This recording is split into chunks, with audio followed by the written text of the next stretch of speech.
안녕하세요. 의약품 이상 사례 보고 규정 및 용어 체계에 대해 알아보겠습니다. 먼저 의약품 부작용 보고 규정을 알아보겠습니다. 부작용 보고는 누가, 언제, 무엇을, 어떻게 하는 것일까요? 우리나라 약사법과 의약품 등의 안전에 관한 규칙에 기재되어 있습니다.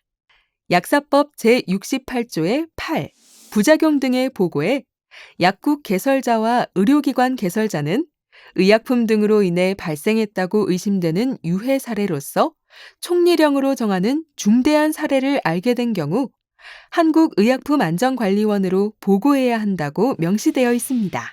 여기서 총리령으로 정하는 중대한 이상 사례는 의약품 등의 안전에 관한 규칙에 정의되어 있습니다. 중대한 이상 사례란 사망을 초래하거나 생명을 위협하는 사례, 입원 또는 입원 기간의 연장이 필요한 사례, 지속적 또는 중대한 불구나 기능 저하를 초래하는 사례, 선천적 기형 또는 이상을 초래하는 사례, 그 외 약물 의존성이나 남용의 발생 또는 혈액 질환 등 그 밖에 의학적으로 중요한 상황이 발생하여 치료가 필요한 사례인 경우를 말합니다. 의약품 등의 안전에 관한 규칙, 별표 4의 3, 의약품 등 시판 후 안전관리 기준의 보고의 주체, 대상, 기한, 방법 등이 구체적으로 설명되어 있습니다. 의사, 치과의사, 한의사, 간호사, 약사, 한약사 또는 관련 단체 및 기관 등에서 의약품 등의 투여, 사용 중 발생하였거나 알게 된 이상 사례, 약물 이상 반응에 대하여 별지 제77호의 이 서식에 따라 의약품안전관리원장 또는 의약품 등 품목 허가를 받은 자에게 보고할 수 있습니다. 특히 의약품 등 품목 허가를 받은 자, 의약품 도매상, 약국 개설자 및 의료기관 개설자는 중대한 약물 이상 반응을 알게 된 날부터 15일 이내에 의약품 안전관리원장에게 보고해야 합니다. 관련 용어를 정리해 보겠습니다. 부작용이란 의약품 등을 정상적인 용량에 따라 투여할 경우 발생하는 모든 의도하지 않은 효과를 의미합니다. 이상 사례는 의약품 등의 투여, 사용 중 발생한 바람직하지 않고 의도되지 않은 징후, 증상 또는 질병을 말합니다. 이때 이상 사례는 의약품 등과 반드시 인과관계를 가져야 하는 것은 아닙니다. 한편 약물 이상 반응은 의약품과의 인과관계를 배제할 수 없는 경우를 말하며 자발적으로 보고된 이상 사례 중 인과관계가 알려지지 않은 경우도 약물 이상 반응으로 봅니다. 다음으로 의약품 부작용 보고 서식을 살펴보겠습니다.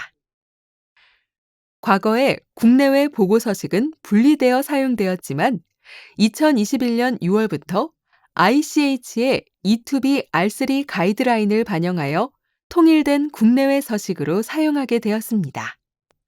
ICH는 의약품의 안전성 등에 관한 지침을 재개정하는 국제협의체로 2016년 11월 우리나라 식품의약품안전처가 ICH 정회원으로 가입하였습니다.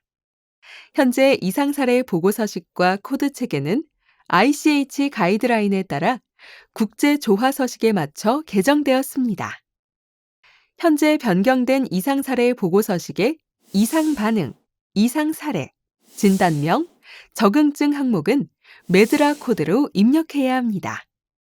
이상 사례 보고에 사용되는 메드라 용어에 대해 알아보겠습니다.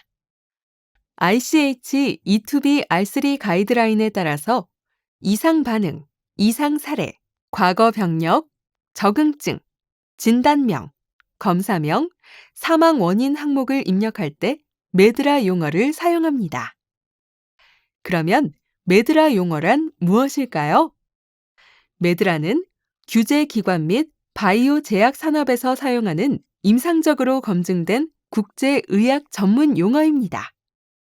메드라는 비임상시험을 제외하고 시판 전 임상 일상부터 시판 후까지 인체용 의료제품을 개발하는 모든 단계에서 사용 가능합니다. 1990년대 중반까지는 의학 용어가 국제적으로 표준화되어 있지 않아 정보 교환이 어려웠습니다. 따라서 ICH가 1990년대 후반에 인체용 의약품 등에 대한 규제 정보 공유를 위하여 국제 의학 용어 메드라를 개발하였습니다.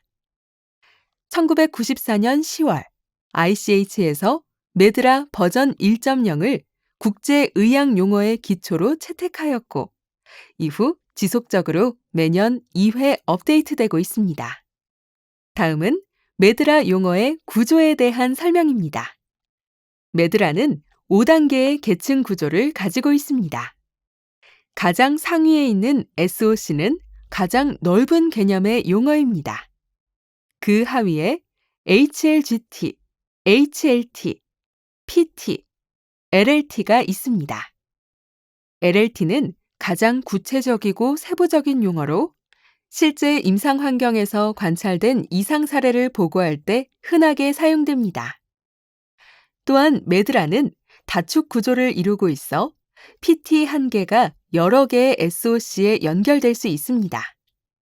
예를 들어 어지러움이라는 PT 용어는 3개의 SOC 용어인 각종 심장 장애, 각종 신경계 장애, 각종 혈관 장애에 연결되어 있습니다. 한 개의 PT 용어는 여러 개의 LLT를 가질 수도 있습니다. 마지막으로 의약품 정보 입력에 사용되는 식품의약품안전처 의약품 코드에 대해 설명드리겠습니다. 이상 사례가 메드라 코드 체계로 관리되는 것처럼 의약품도 품목마다 식품의약품안전처 의약품 코드가 부여되어 관리되고 있습니다. 식품의약품안전처 의약품 코드는 의약품 안전나라 홈페이지에 있는 의약품 등 정보 탭에서 의약품 등 정보 검색 게시판을 통해 검색할 수 있습니다.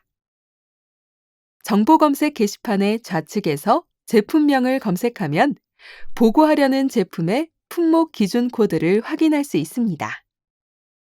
또는 이상 사례를 보고하실 때 보고 화면에서도 직접 검색할 수 있습니다.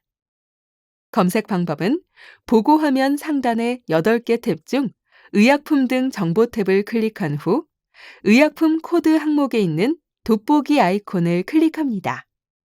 그리고 검색창에서 제품명을 검색하면 제품 코드를 확인할 수 있습니다. 지금까지 의약품 이상 사례 보고 규정 및 용어 체계에 대해 설명드렸습니다. 감사합니다.